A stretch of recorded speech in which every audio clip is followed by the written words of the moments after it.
Welcome back, beautiful, beloved souls. This is mainly a commentary channel where I look at anything and everything to do with life and death through a lens, hence the name of the channel.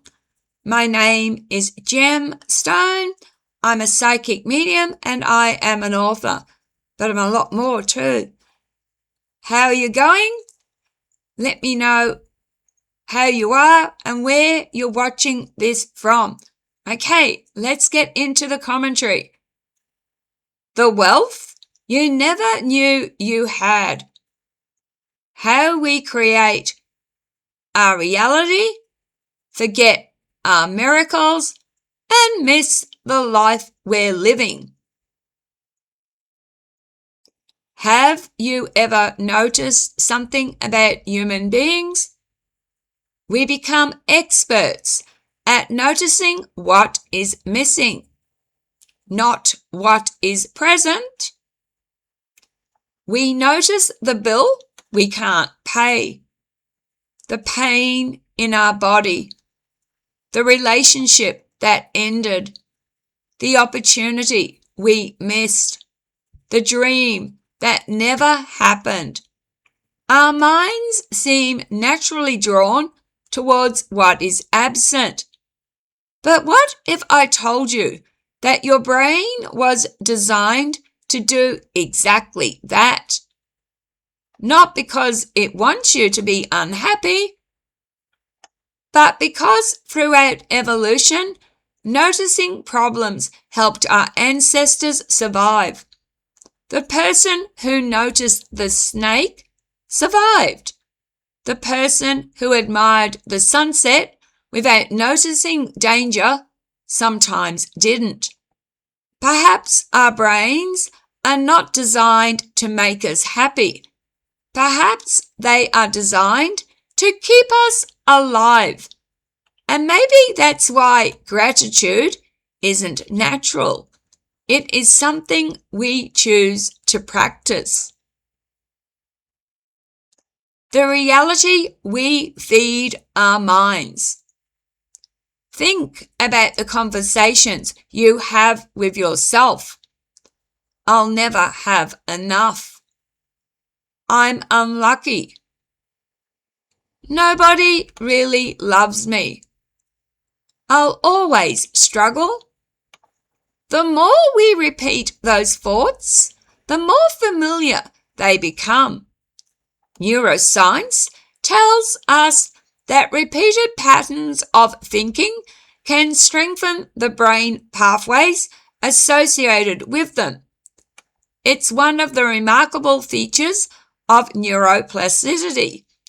Our brains are continually changing in response to experience and repetition.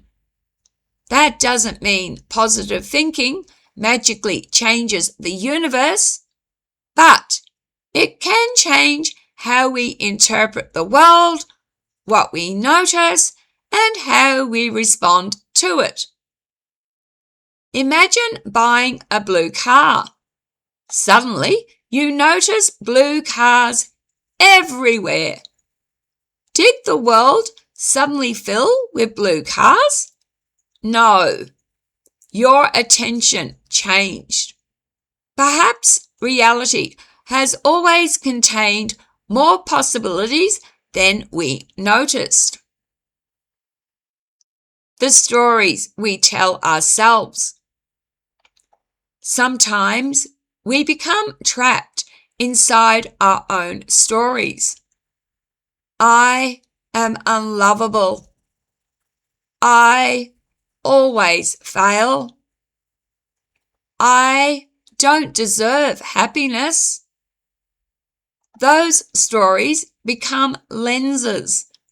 We begin collecting evidence that confirms them, not because the universe is punishing us, but because our minds naturally search for patterns. That doesn't mean life is easy. It doesn't mean suffering isn't real. It means we need to be gentle with the stories we repeat because they become the lenses through which we experience life. But what is wealth? When I say the word wealth, what comes into your mind? Money? A large house? A new car? A full bank account? Perhaps. But let me ask another question. If you lost your eyesight tomorrow, how much money would you accept in exchange for getting it back? If you lost your ability to walk, would wealth still mean dollars? What if someone said, you can have perfect health or another $1 million? Which would you choose? Perhaps wealth is not what we thought. Perhaps wealth begins with the things we rarely notice because they are already ours. The ability to breathe, to see, to hear music, to laugh, to hug someone you love, to walk your dog, to wake up. The miracle of an ordinary day. Sometimes I think we overlook the greatest miracle of all. We woke up. Think about that. Your heart continued beating while you slept. Your lungs continued breathing. Your brain continued working. Morning arrived, and here you are. Not because you earned another sunrise, but because you were given one. How often do we stop and simply say, I'm grateful I woke up today? The life someone else dreams of. I often catch myself complaining. Then I stop. Somewhere in the world, someone is lying in a hospital bed wishing they could simply walk outside. Someone has never seen a sunrise. Someone has never heard their child's voice. Someone would give everything they own to simply breathe without pain. Perspective doesn't erase suffering, but it reminds us that the blessings often become invisible through familiarity. We live in the most extraordinary time. Sometimes people fear technology. Sometimes people fear AI. And it's healthy to ask thoughtful questions about new technologies. But I also find myself filled with gratitude. Think about the time we live in. We have clean water available with the turn of a tap. We have flushing toilets. We even have toilet paper, something so ordinary that we rarely stop to appreciate it. We have electricity, refrigerators that preserve our food, microwaves that heat a meal in minutes, mobile phones that allow us to speak with someone on the other side of the world. The internet gives us access to an astonishing amount of human knowledge. And now we have artificial intelligence. Whether you are excited by it or cautious about it, it is one of the most remarkable technological developments of our time. Imagine explaining any of this to someone who has lived 200 years ago. They might think they have stepped into a world of magic. Yet for us, it has become normal. This is what the human brain does. It adapts. Yesterday's miracle becomes today's expectation. Maybe we chose this game. Now, I'd like to put on my spiritual lens. I can't prove what I am about to say. It's simply the way I choose to understand life. I believe we choose these lives, these bodies, these challenges, these lessons, not because suffering is enjoyable, but because contrast teaches. We understand light because darkness exists, joy because sadness exists, health because illness exists, love because loss exists. Perhaps Earth is not a punishment. Perhaps it is a classroom. Or perhaps it is a game where consciousness learns through experience. The avatar. Imagine your favorite computer game. Before the game begins, you choose your character. Not because every level will be easy, but because challenge makes the game meaningful. Spiritually, I sometimes wonder whether life is something like that.